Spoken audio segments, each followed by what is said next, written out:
जिल्ह्यात विधानसभेच्या 8 जागांसाठी सरासरी 68% मतदान झाले। बहुतांशी मतदारसंघात चुरशीची लढत असल्याने किरकोळ वादावादीचे प्रकार वगळता मतदान शांततेत पार पडले।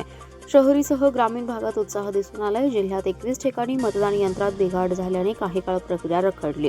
पालकमंत्री सुरेश खाडे, जयंत पाटील, विश्वजित कदम, मानसिंगराव नाईक, सुधीर गाडगे, विक्रमसिंग सावंत, गोपीचंद पडळकर यांच्यासह 99 उमेदवारांचं भवितव्य मतदान यंत्रात बंद झालंय।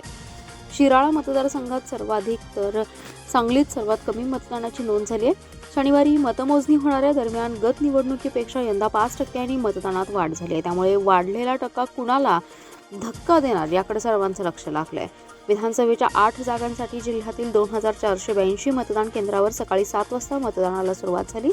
जिल्ह्यात अनेक ठिकाणी चुरशीची लढत होत असल्याने बहुतांशी मतदान केंद्रांवर चोख पोलीस बंदोबस्त ठेवण्यात आला होता। सकाळी थंडी असल्याने पहिल्या 3 तासात मतदारात निरुत्साह दिसून आला। अनेक मतदान केंद्र ओस पडली होती। पहिल्या 2 तासात अवघ्या 6.14% मतदानाची नोंद झाली। त्यानंतर मतदानाला गती आली। अनेक मतदान केंद्रावर मतदारांच्या रांगा लागल्या होत्या। नवीन मतदारांसह महिला आणि पुरुष मतदारांमध्ये उत्साह दिसत होता। सकाळी 11 वाजेपर्यंत 18.55% मतदानाची नोंद झाली। त्यानंतर काही काळ मतदानाची हीच गती राहिली। दुपारी 1 वाजेपर्यंत सुमारे 33.50% मतदान झालं। दुपारी 3 वाजेपर्यंत 48.39% मतदान झालेलं आहे। दुपारनंतर मोठ्या संख्येने मतदार बाहेर पडल्याने मतदान केंद्रावर रांगा होत्या।